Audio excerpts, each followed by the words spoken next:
Welcome to the Redbeard Embodiment Podcast. I am your host, Alex Green, and I'm on a mission to bring the power of embodiment to people all around the world. In this podcast, we explore how embodiment practices, trauma healing, and knowledge about the human nervous system can help us find our ground, discover new sources of meaning, and create connection in an ever-changing world. The deepest change is embodied change. All right. I'm so honored to be sitting here with Trini Zegers. And Trini is in Santiago, Chile, and I'm here in Boulder, Colorado, as I normally am. And Trini, I don't know how long I've known you, but at least 3 years, I think. We met, was it 2020 or 2021? I think it was the end of 2020. Okay. So first, in the height of the pandemic, and we had started the TRE certification program online, and you must have been in one of the earliest online classes for us. Yeah, I think I was on your third cohort or something like that. Okay.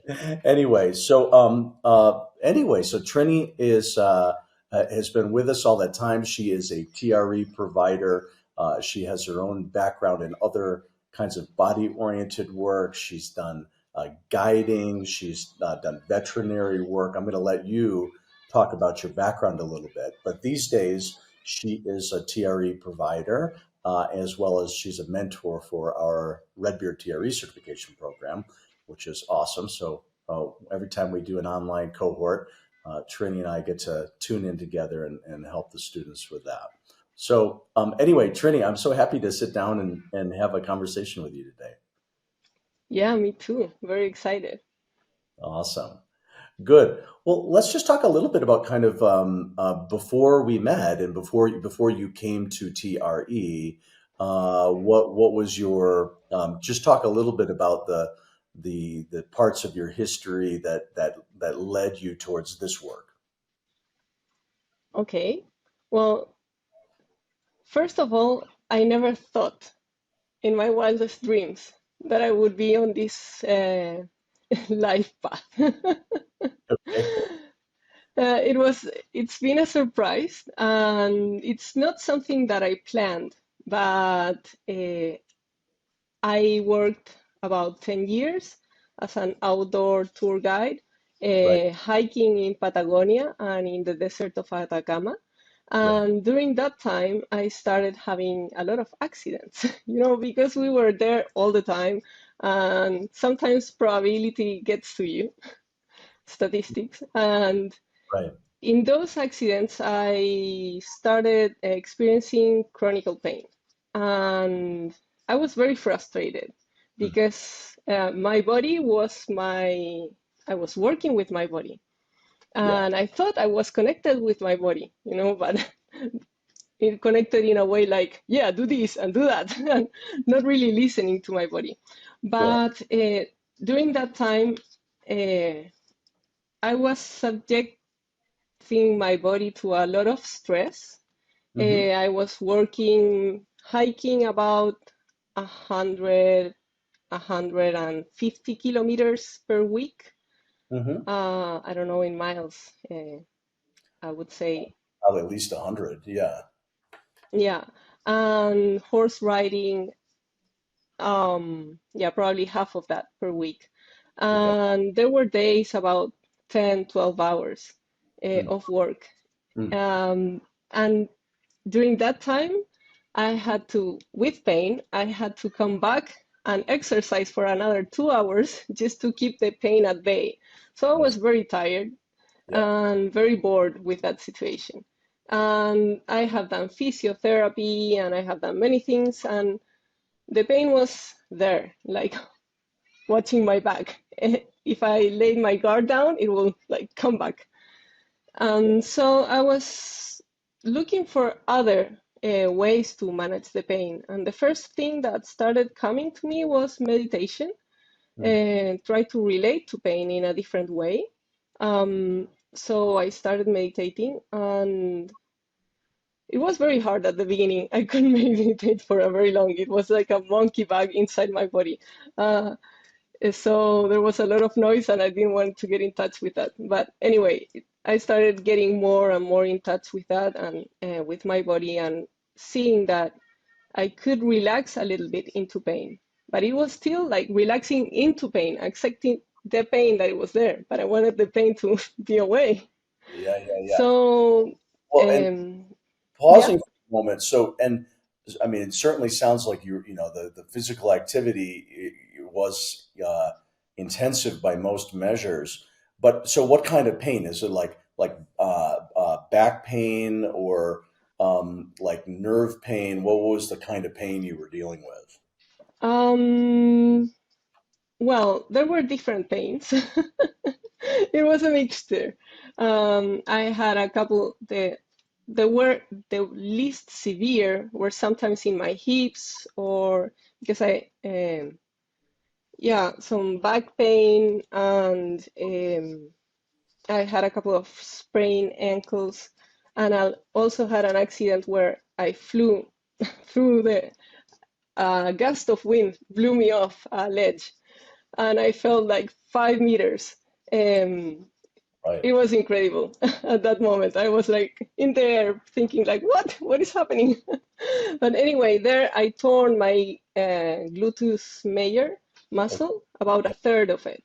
Okay. So that created a lot of imbalance in my whole body. And I was capable of coping with it because I was doing a lot of work. But Mm. anyway, there were a lot of coping mechanisms in my body. And then I fractured my fifth vertebrae in my neck. Uh, So I also started having a lot of, we call it torticolis, where you cannot move. right. And Alice. Yep. Yep. yeah, Hmm. so that I think in my neck, it was more of a nerve pain probably after the accident. Right. Uh, So all those pains together in a mixture were like, where do I start? What is hurting today? Let's Right. see how the day unfolds. Yeah. So yeah, um, I was dealing with all those stuff, and I passed through the Atacama Desert to visit a couple of friends, and there I met a friend told me like, you have to get a massage with this guy. He's amazing. Mm. So okay, I've tried everything. Mm. I had tried massage before, but never like this. Mm. So I booked an hour with him, and there comes this. Uh, he's not tall, like I would say, like he gets to this height of me. Mhm. Um, kind Mhm. of hippie, older, like 60 something. He comes in his bike to my place, Mhm. and he starts, and the first thing is like looking at me like, yeah, walk. And like, okay, what is this? Not very sure what it was. And then he started working, and immediately it was like, oh, I have never gotten a massage like this before. This is Uh, different. uh-huh. And the session lasted 2 hours. Like he was like, I'm not getting out of here until I detangle this. Um, Right. he worked When you, very like, hmm? yeah. Well, when you say it was not like another massage, like was it sort of a like deeper, or what was different about it? It was deeper. It wasn't something, it required a lot of concentration from my part because I had to be actively relaxing and kind of, because it was painful. Mm. And also, like in the middle, he would keep me like, okay, now stand up and walk a little bit and tell me, what are you feeling? And then he would like look at me and he was like, yeah, there's an imbalance there in the shapes. Mm. So I was really intrigued by his way of working. I see. And and after that massage, I was like, whoa, I have a new body. And not only I have a new body, I during that session I had an emotional release with a flashback. Mm. Um, so I was like, oh, this is completely different. Yeah. So I was very intrigued, and I wanted to learn more because it was the first time that I felt that layers of the accidents have come off. I Like I see. was just not maintaining my body, but actually Making, getting rid, yeah, yeah, reclaiming. Yeah, yeah. reclaiming my body. So I I started being curious about his history, and he he's a very interesting person. And he was the first one that started leading me towards this path of embodiment and body work and stuff like that. Okay. So after I did a couple of more massage with him, and I said like I want to learn. He was like, yeah, but I don't teach like in traditional way. Right, right. Um, so he told me, okay, you can come, but you will have to travel with me. Mm, Okay, because he was in a stage of his life that he wanted to get rid of all his possessions. He had sold his house, his stuff, and mm, he was now traveling in his way up north. mm, So we were in Chile, he was aiming to Peru, and he was like, if you want to learn, you have to come wherever I am. mm. And I'm camping because I'm done with houses, I'm done with taking stuff. I started with a motorcycle, now I'm in a bicycle because I don't want complicated stuff. Right. Wow. Yeah. And yeah, he is a photographer and an artist. He was a professor in one of Chile's universities for watercolor for many years. Mm, And he started experiencing chronic pain himself. mm, And mm, he found a book at a certain point, and he started about self-massage. And he started become obsessed with studying anatomy and all that. And he learned intuitively, and then he took a couple of courses here and there. And after that, he was like, okay, I'm going to fix my own pain. mm. And then people started asking for him to do massage. And then one thing led to the other. By the time that I met him, he had been like 15 years doing massage. And before he came into a place, everyone was like, oh, Sergio is coming. You have to book an hour with him. And so when I went to learn with him, it was very interesting because it was about 3 weeks that I Mm, had to travel to Peru, and he mm, had me people watching a lot of the time. And because he was an artist, his people watching would be like, okay, where do you think the movement is stuck? Where do you think there's not balance? mm. Look at how that body flows, and but very in a like an artistic way, not in like the traditional anatomy. Analytical way. Yeah. Yeah, and well, he had me training, doing massage, work first on him and then other people, Mm, and a lot on dogs. Part of the training was to right. go and find stray dogs and massage them because he was like, a dog is never going to let you do anything that they don't think it's serving them. And it's going to be very clear if it's hurting. And if it's serving them, they will allow you to touch them. And if it's not serving them, they will leave or bite you. Right. Right. Right. Right. Interesting. So it was very interesting, very, very interesting. And then I started becoming, after that, I was like, okay, mind blown about his way of working. And he Right. was also very fast. Like he said, like if you encounter with a person, because I live with this traveling. I do some watercolor, but mostly now I do massage. Mm, And if you want to get to be known and people look at you, you have to make a really big impact in the first 5 minutes. So mm, you have to locate the 3 core points and go at them, and then from that to make mm, the person feel that there's a change. So mm. he was very much into trying to locate the origin, and that led me into a rabbit hole of restudying anatomy, Okay. which was beautiful Yeah. because I had studied a lot of anatomy in veterinary, but it was four-legged anatomy. Yeah, Well, 'cause I was going to ask you. So this is all after your veterinary work. So you yeah. did veterinary school, then you were guiding, and then you had all this chronic pain, and then that led you into this body work. Yeah, I studied veterinary, but as soon as I got out of university and got my degree, I started guiding. I did molecular genetics in university, and the thesis was very long. I was 3 years in the lab, and by the time that I went out, I was like, I'm done. I'm going to the mountains. Yeah, Goodbye. yeah, yeah, So, so yeah, after a long time guiding and then chronic pain, and this kind of, although I did work with animals in the time that I was guiding, mostly as a volunteer while traveling and on other projects, helping some friends. I didn't do veterinary work per se. I did more a lot of animal watching and behavioral analysis and stuff like that. Um, so getting back to the body, this time the human body, and right. connecting again with animals was like, oh, this is anatomy, but in a different way. Sure. This also is health, but in a different way. And now I'm connecting with humans, two-legged anatomy. It was very, very interesting.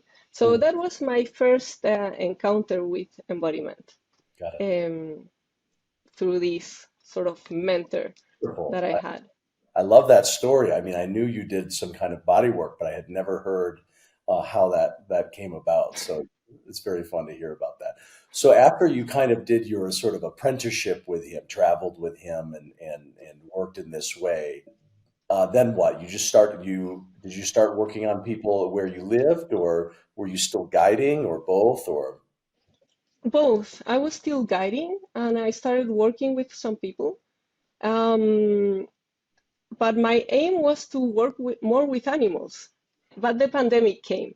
So I was going to go to a horse massage training Yeah. because I love horses and I thought I can be outdoors and work with horses and get to massage them and all will be beautiful. Right. But you cannot do a training of those online. Yeah. And Yeah. so the pandemic came and I was like, what do I do now? Like, I cannot guide and I cannot massage people. And I also need to do something about my body because although I know much better how to relate to pain now and how to help myself Right. when some pains come, Mm. I want to get deeper into this. Yeah. um, I want to get deeper into the body and I want to understand better like why sometimes we get stuck in cycles of pain that go beyond what is happening like in the muscles or in the tissues that had to do more like with the stories and experiences during that pain. Sure. So that's when a friend of mine told me about TRE. Uh, and he didn't know what TRE was, but he worked with some people that did TRE, and he said, like, I think it's going to be of some interest for you. Okay. So, yeah, I mean, pandemic times, there was only online things, and I followed a video, and I think like, whoa, this feels so natural. It's weird, but I like it. Right. And I really think it's helping me. After the video, after practicing, I felt like, ooh, I feel lighter. And then how my body did it, like I wasn't trying to do something. It was Right. my body doing something that So I was kind of observing. yeah, yeah. Take a second, Trini. I mean, I think most listeners probably because TRE comes up so frequently in the podcast, I think most people know what it is. But just in case, if there's somebody listening where maybe they've heard it, but they don't know what it is, just describe it for a second. What the practice is. Well, the practice is beautifully simple. It's a sequence of exercises that connects us with a mechanism that all mammals have, that is a shaking mechanism that through that shaking releases stress, tension in your body, and trauma, and allows the nervous system to integrate these experiences and recalibrate. So yeah, So what it it looks comes by. Hmm? Yeah. And so you're like, when you said you tried it, what you're saying is you went through the process and you found the neurogenic tremor reflex and you had that shaking process happening and it felt very natural for you. Is that what you're Yeah, saying? Something felt really natural. exactly. Yeah. Okay. Yeah, so it felt very natural. It felt that something released, and it felt fun. Okay. It felt fun, and I didn't have to try that hard. Like I wasn't really, I was just required to be attentive and Mm, present, right. but I wasn't thinking about what am I going to do, and it was like watching something magical unfold before my eyes. Mm, So those were the first sessions that I did, just following the video. mm, And then I got into a short workshop, okay. 4 sessions workshop Mm, online here in Chile. okay. And that had a little bit of theory and for practice sessions. And I was even more in love with the process and all that it meant. Right. And that started making the tremor mechanisms move more through my body. I see.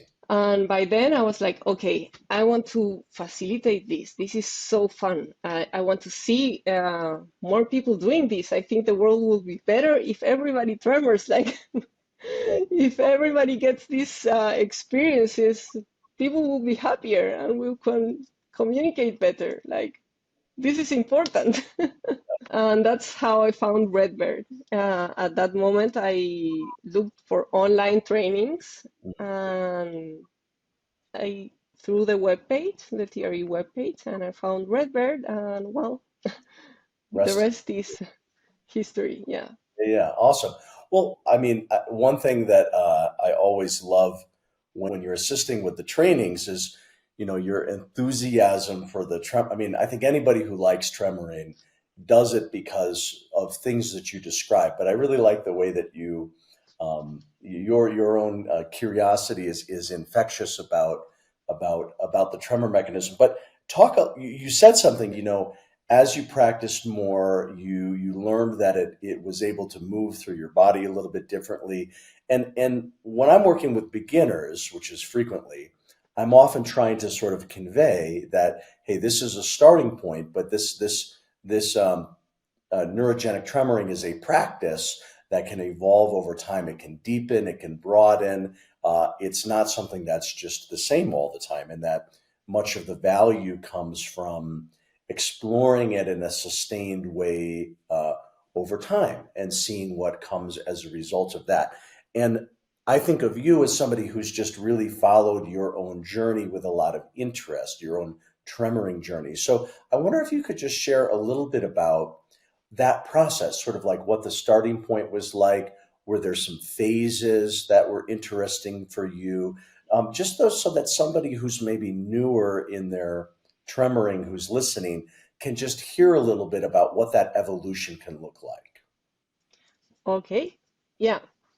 Um, well, it began in my the tremors, the shaking mechanism can look very different from person to person. For me, it began in my legs, and especially in my thighs, in my inner thighs, like a sort of movement, but it wasn't much movement in my whole body. It was just in my legs, but even that, at that point, I didn't felt a physical release of my pain, but Mhm. I did feel some changes in my capability to focus and how relaxed I was, and like I felt lighter after ending the practice. Okay. So those were the first things that called my attention with TRE. I wasn't really yet into the point that I could see that it could create changes in my experience with chronic pain. Right. Although it had diminished a lot, there was still there. Okay. Um, but then when I did this short workshop, the tremors started moving up through my body. And I found it so fun because it was not only in my shoulders, but even in my jaw and like my faces. I was like, oh, this is super, super weird, but fun. Weird in a fun way. Like I never thought that they could all move, but it was like a symphony, you know, every different instruments playing at different times. So I started becoming more impressed about what the body could do to release itself if we allowed it. Yeah. And from there, when I started doing the training with you and Ellen, something that really some like another big step occurred in my practice. It deepened not only because I had more sessions, but because I also, I'm sure, it's not a belief, I'm sure that when there's more people in the process, the field around it, it's kind of container, the being with a group. Is that what you're talking about? Yeah, exactly. Being with a group and having something watch whatever process you're going through, I think it's super powerful and it enhances what is happening. So that allowed for a deeper experience of the tremors, and also like being very attentive in watching my own process, starting the journal. And when I started the journal, that's when things started getting like even wilder. I thought it was already like super fun, but I couldn't have foreseen how it unfolded.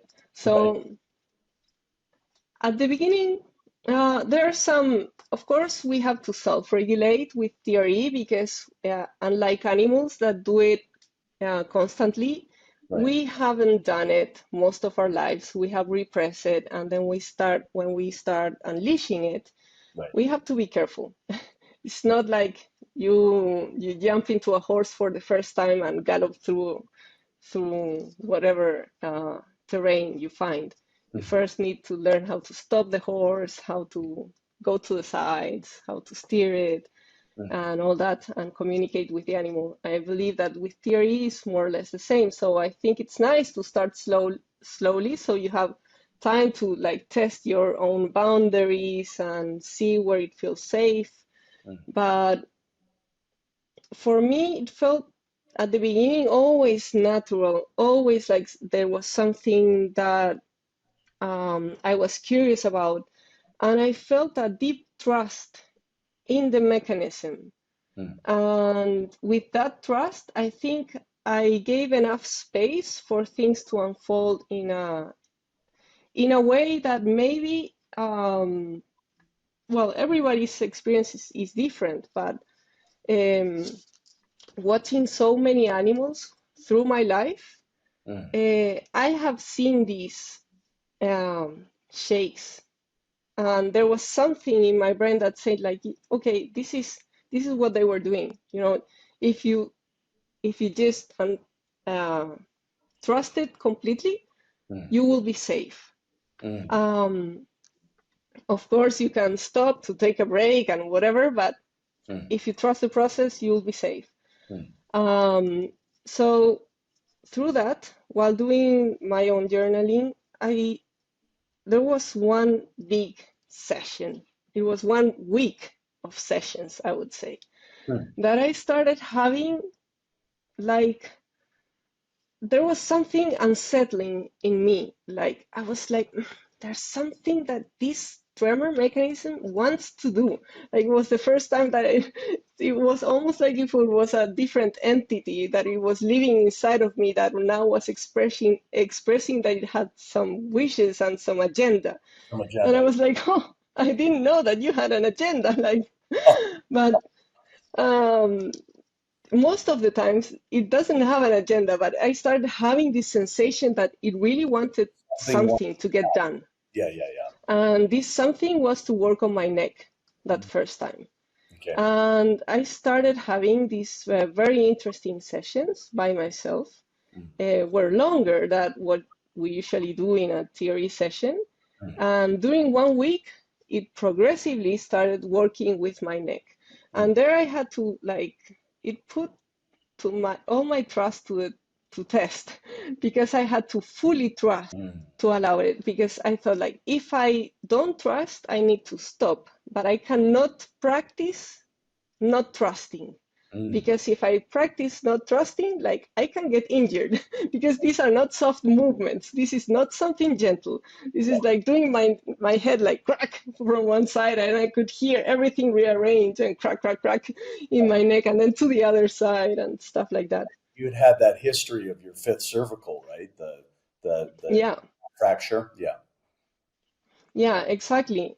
And I could feel during this week, because it was not one session, it was weeks, that 1 week that I tremor almost every day, and some days twice a day. And some of those sessions were more than an hour, that I took several breaks at like every 5 minutes, because it was like, oh, this is crazy. But anyway, I would continue because I feel like it's not done. It really wants this to get done. And I was like negotiating with the tremor, like, okay, I need to rest. I need to do some other stuff. I need to integrate what we are doing. But I promise, like, we will continue. I will be here. And it was crazy, beautiful. And after each session, I could feel like crusts out of my muscles, and my muscle memory were kind of peeled off. Again, like with the first massage that I had with Sergio, this was like, okay, now this is really working deeper.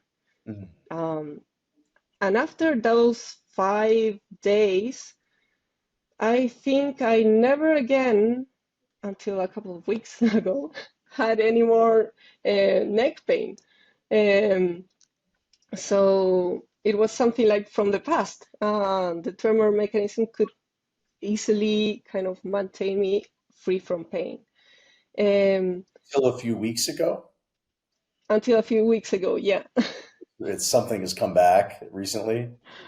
Well, I think it was more emotional. I think coming back to Santiago and having to find, coming back to many family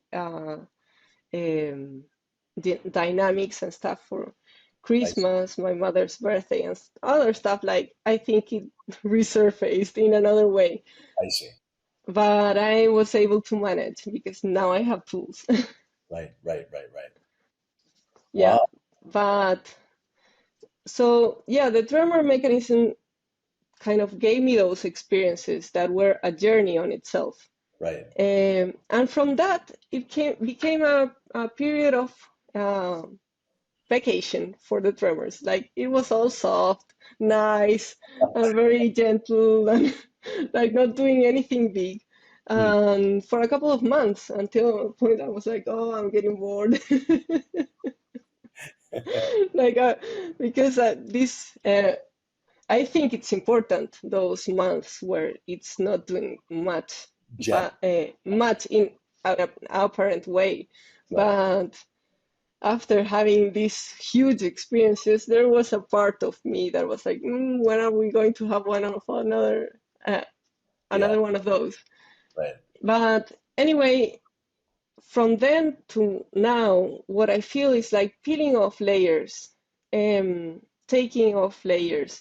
And the first time I encounters something big, it kind of crashes like a battering ram. It's trying to get that place to move, trying to break that whatever stiffness is there, and trying to move life again into that place of the body. And once it does, it starts working with the crumbles of whatever was left and rearranging it in a beautifully organized structure. And then when it's done with that, it's like it integrates it with the rest of the body. That's how I felt it with me. Yeah. And then it's like navigating, integrating, going around the body until it finds another one, and then it goes like again. So it's these cycles for me, like that can take about 4 or 5 months, depending on how frequently I've been practicing. into something big again comes up. But the next big things weren't so physical anymore. The next big things were other more, sometimes more emotional, or some experiences that it didn't took like a week or many sessions, but it felt as big as well. But since then, it's like those waves, those cycles, since it works in my body. Yeah. And yeah, it's like having a friend, because I don't think, I know it's my body, but it's more than just my body. It has its own intelligence and its own agenda. It's like, oh, hello.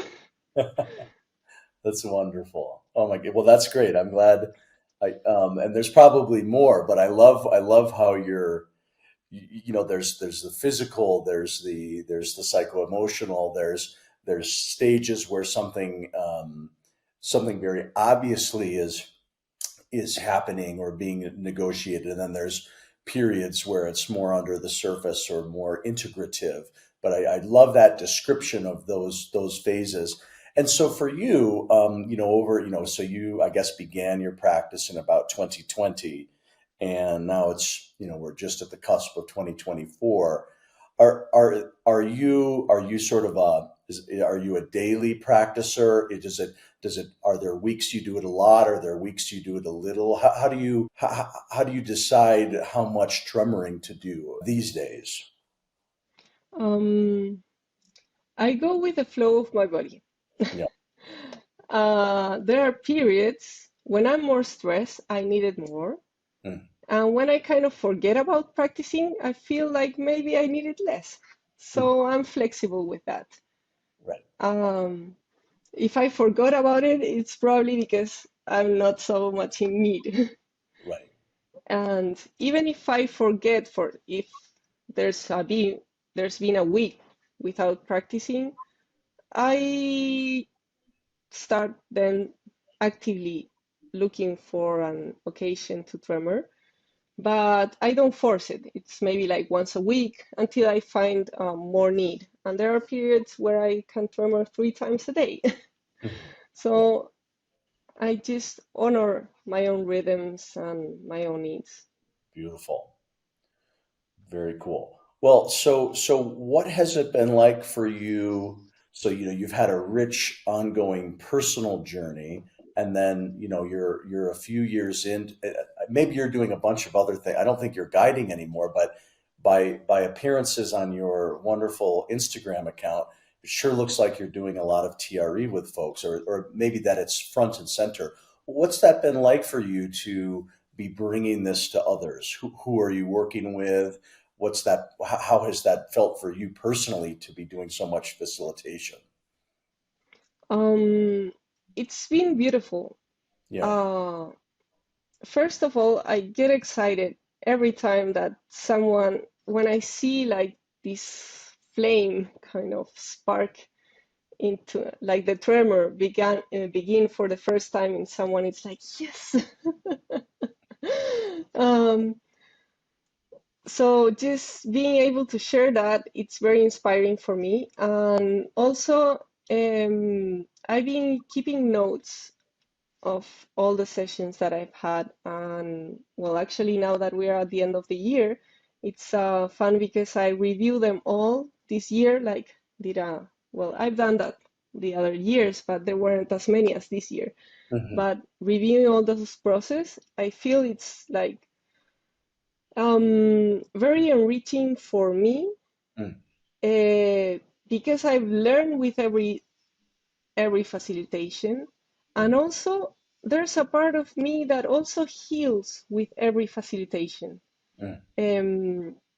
Even though I'm not tremoring, there are some things that resonate in me about those movements and stuff. And through this journey, I'm I've kept meditating, sometimes more, sometimes less, but the last year and a half, a lot more. Mm. And a new kind of intuition has arisen in my body. And when I'm facilitating, besides being there for the person I'm facilitating, there are some sensations in my body that I can that feel, and I believe that there's actually something resonating with both of us, that it's not just that person, it's something that together we are creating, and the benefit is mostly for that person, but it's also for me. And although I make a point of starting each session grounded, most of the sessions I leave them more grounded than I thought that oh, I feel even more present now. So I think there's something beautiful about the space that it creates in the session. And yeah, I've been mostly facilitating this year to women. Most of them have been going through stress or panic attacks, some more emotional things. And it's amazing to see how fast it works in those cases. Right. So that's what this year's been about mainly. Yeah. But I believe that for the next year, I have other plans. Yeah. Any plans you can share, or is it a secret right now? No. I will continue facilitating, but during this year, we had the TRE Ibero-American Encounter in San Pedro Atacama, which was also one of the places where I used to live. And it was beautiful. And I did guide. Pause for a second, because this was the next thing I wanted to ask you about. So just to make sure it's clear, so the Ibero-American TRE community is kind of like it's like a group within the global TRE community. There's the Ibero-American community is mostly connected by Spanish language, but if I understand correctly, so it includes. I mean, it's not just South America; it's Spain. So, is that correct? Is that sort of how it's Yeah, defined? Yeah, it's all the Spanish-speaking providers right. that we gather together, And you and it's together for like was it a retreat or a training seminar, or in the north part of Chile? What did you call that gathering? we call it an encounter. Okay. It was an 8-day gathering. It was long, and it was very beautiful and unlike anything else that I had experienced. I had no idea how it was going to unfold and what I was going to, but it was really amazing. This is the third one that the Ibero-American community has done. They happen every 2 years. And because it's a big thing, people travel from different parts of the America or Spain to this encounter. They make it like, okay, let's going to make this worth it. So it's many days. Right. And usually in different countries. The first one was in Colombia, the second one was in Spain, this year was in Chile, the next one is in Spain again, but every 2 years. So during those 6 days, we had a lot of activities. We were all facilitators. There were some trainers as well. Yeah. But it's something that makes the Ibero-American community, I think that's a characteristic of the community, is that it feels like very circular in structure. There's, even though there are people that have been facilitating for many, many years, there's like a circularity that feels very comfortable. And besides this encounter, there's an online encounter the first Monday of each month, where we not only share news about what's everybody doing, but also we share some practices like ongoing education, or someone facilitates for the whole group online. Right. And we get to see a share of what other people are using TRE for. Right. So it's very nourishing. And there's also a WhatsApp group, and people are like, it's not one of those WhatsApps where it's crowded, but people do ask good questions, and everyone kind of comes up with their opinion and reflection. So I think the community itself, it's like very knitted together. I see. And besides that, it has a lot of programs, Mm. volunteer programs, Mm. and there's like a weekly facilitations online that are like when you pay, you don't need, you can volunteer Donation or something. donations, yeah. Yeah. Donations, and those donations go to then bring TRE to places that are in need, Right. maybe after a catastrophe, or like in the jails in Colombia, or things like that are all paid with that. So I it's see. very active in like promoting that type of work and sharing those experiences and all that. But in this encounter, we got all together, and we had all these mixtures of dynamics, including art and working, like drawing and stuff like that, and also exploring different ways of facilitating or being facilitated. Hmm. So we explored our limits, and that was very interesting, like walking around the room and trying to find your spot and where were you more comfortable, but from a silent point, like with all these people moving around, and then tremoring from that and seeing if your limits were changing or not after Right. tremoring. Right. There was another one that was particularly interesting. That was, for example, what happens when you're being facilitated, and there was one facilitated and one facilitating, and the one that was facilitating had to like, okay, what happens if they turn your back on you, or what happens if they start walking around you, and like exploring all those sensations in your body in real time. Like sometimes those things we have in theory that maybe not that nice, but like getting to experience them was very nourishing. And get feedback kind of as well. All the feedback was at the end. Most of these things were encouraged to be on silence.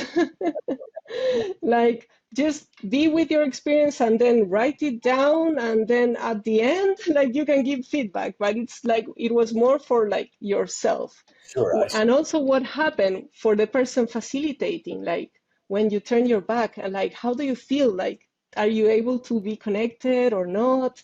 Right. When you're walking around, how do you feel? Yeah. Like exploring different levels, like if you're facilitating and someone is higher at the same level or lower, or Yeah. yeah.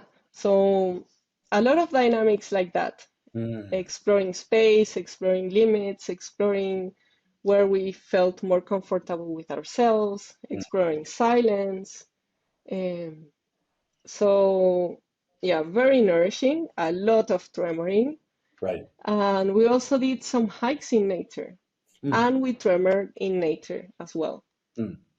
And so it was beautiful. It was super nourishing. It was very interesting.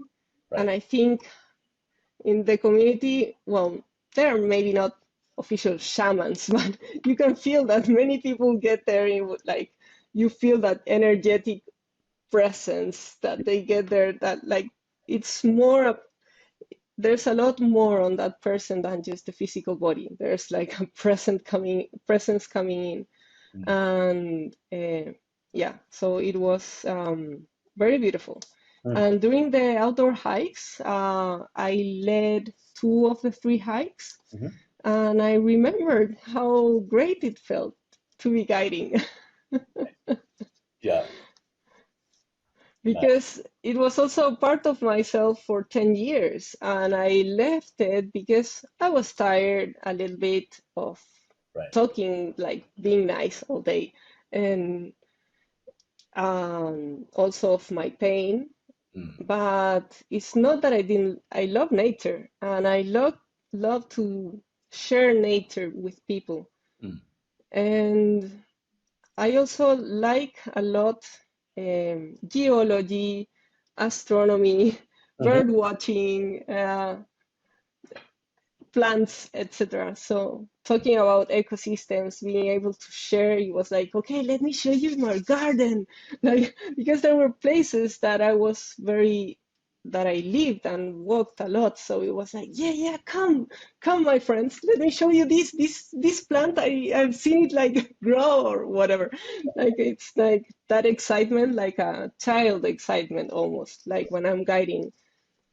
Um, so that felt very beautiful. And I realized, like, yeah, I want to go back to guiding, but this time probably different. I don't want to guide anymore in luxury hotels, Right. which I was doing before. And Yeah. um, I want to maybe guide more connection.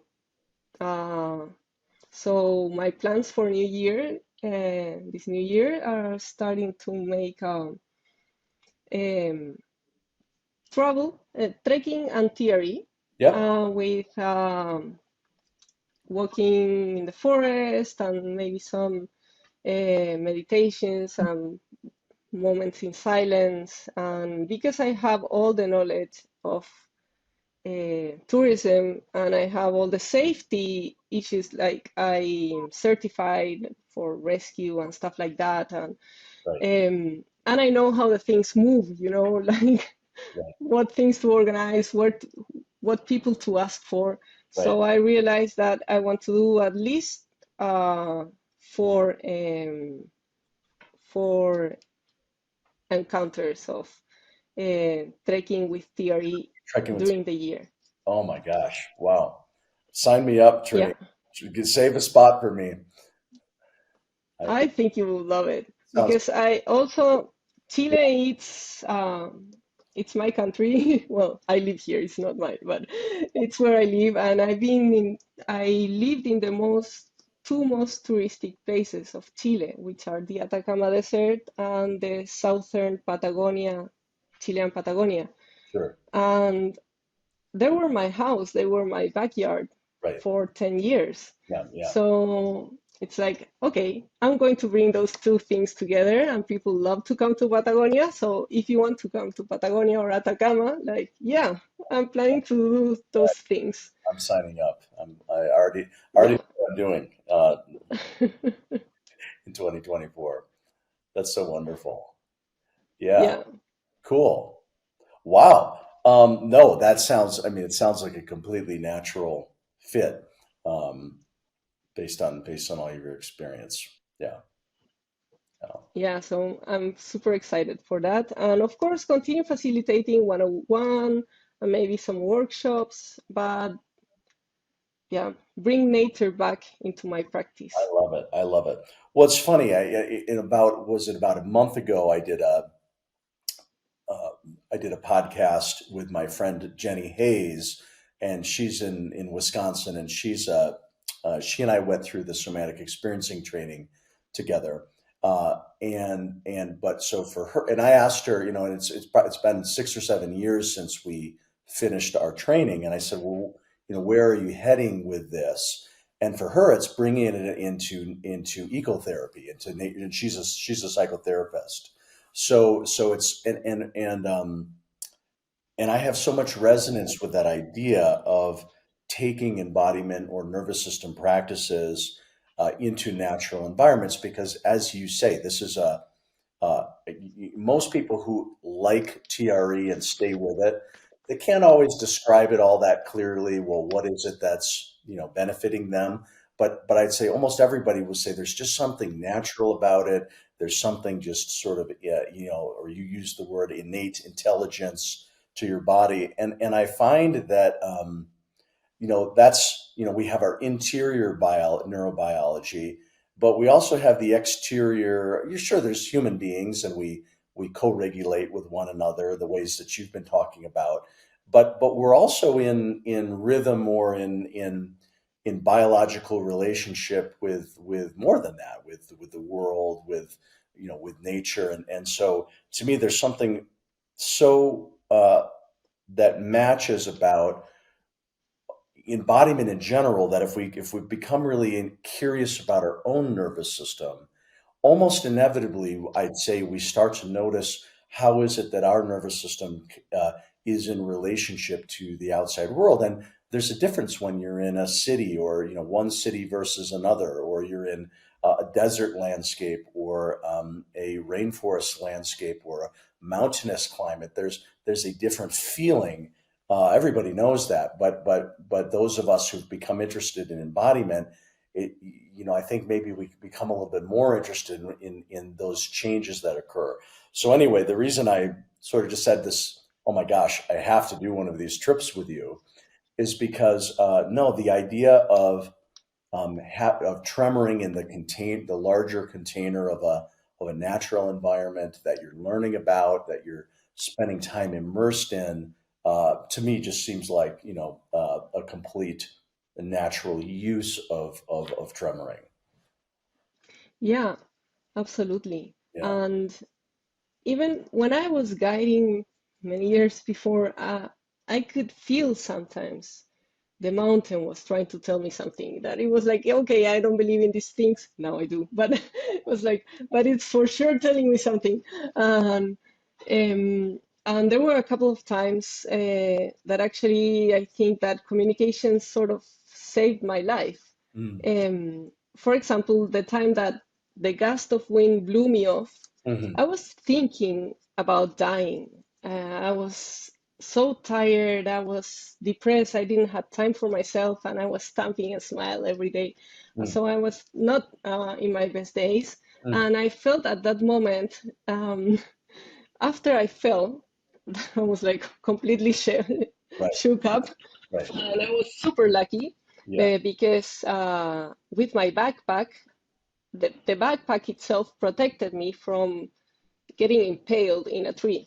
I see. So, but anyway, when I was at the floor, a couple of minutes passed, and I decided I'm not going to move until I know for sure Mhm. that I don't have a fracture. Right. After I regained consciousness, of course, I was like, okay, I'm not moving. I don't care what happens. I'm not moving. Yeah. And then people came to assist me, and they realized I didn't have anything fractured, and it was much easier for me to come out walking there than having to bring me on a table and etc. Like out. It's Yeah. not easy to do a rescue in Yeah. the wilderness. Yeah. So I realized, okay, I can walk. This is not comfortable, but I can walk. I have enough adrenaline to walk now. Sure. Sure. Um, but at that point, I'm so happy I'm alive. I'm sure that this mountain like told me like, you silly girl, you don't want to die. I'm going to show you like this is not what you want. Like, wake up. And I really feel that that fall, even though it tore a muscle and whatever, Yeah. it brought me back to life. And I feel like it wasn't some random accident. It was at the precise moment, as most of my accidents were at that precise moment. Um, and I feel that interaction with for me it was nature. I was sure that the mountain was like telling me like, you don't want to die. Mm. Like, this is your path, continue alive. Okay. You love life. So and then tremoring now in nature, it feels, as you said, like that bigger containment. Mm. um, when I'm in nature tremoring, I feel like that trust that I usually have on the tremoring process is kind of even bigger. Like, it's not only me that is trusting, Yeah. like I have a whole support team of microorganisms and big, well, even animals that are maybe around, and Right. vegetation, trees. Yeah. like all connected there, helping me to ground myself. Literally, I'm on the ground, Yeah. and allowing me to also like move the energy and the flow through my body much faster because I'm connected, like I'm wired to the ground, Right. um, grounded in a very physical way. Right. Right. I love Yeah. that. Yeah, for me, I have a lot of resonance with the, sort of the when I think about, it's true in my meditation experience, but it comes up with tremoring as well, is that I really resonate with sort of like a Taoistic, like microcosm, macrocosm model. And this idea that, the microcosm is, your biology, but the macrocosm is bigger, right? It's the universe, or it's I guess the macrocosm is as far as you can sense or feel that you are in connection with. But part of what I hear you speaking to is this idea, and it's true when we're tremoring with other people or facilitating for other people, or like the example of the bigger container of nature. But it's this idea of connecting, or in Zen we would say becoming one with the other, or becoming one with the universe, or becoming one with the microorganisms and everything that's around you. But the sense that that you can use tremoring as a way to consciously engage that microcosm macrocosm relationship is exactly how I experience it too. It's just one of the pieces that for me anyway makes tremoring not just a physical practice. It's not just not simply a stress release. For me, it's about connection. It's about connection inside Mm. and connection externally as well. But anyway, just hearing the way you're talking about it, I feel a lot of resonance with how you're describing it. Yeah, beautiful. I love how you describe it as well. It's about connecting. Yeah, because we connect to landscapes in our body Mm, that we didn't know, maybe we had neglected, or we didn't travel to those areas for a while. right. And then you start like, whoa, this was here. Interesting. Oh, I had no idea. Like, and then you connect with the world outside and not the physical world. And even if we start looking being very pragmatical, but nature, they keep discovering that it's all connected. Like Right. beyond, we can talk about meditation and macrocosmos and energy and stuff. Right. And yeah, that's been for a long time. There are traditions Mm, that have seen the world that way. right. But even now, science is kind of like, okay, this mycelium web that connects everything. Communication of trees through the Yeah. yeah, exactly. No, completely. I completely agree. Yeah. And sometimes even there's a forest that can be just one individual of one tree One tree. that through, Yep. yeah, that sometimes through the roots they take out new shoots, Yep. and it's just genetically it's the same tree, but Right. it's connected through the roots, and it looks like different trees. So it's that illusion Mm, of different things. mm. But then when you start getting deeper, it's just one organism, A system. and the same with fungi and all the interactions that happen, Yeah. and how water gets transported. It gets like all a connection. Like if forest was untouched from the coast to inland, through the roots, it helps bring water when there's a drought Mm, in the inner parts of a forest. So through kilometers, like right. 200 kilometers or more. Right. Uh, so it's all the web of life in this world is connected, Yeah. and we think we are separated, Mm. but it's an illusion.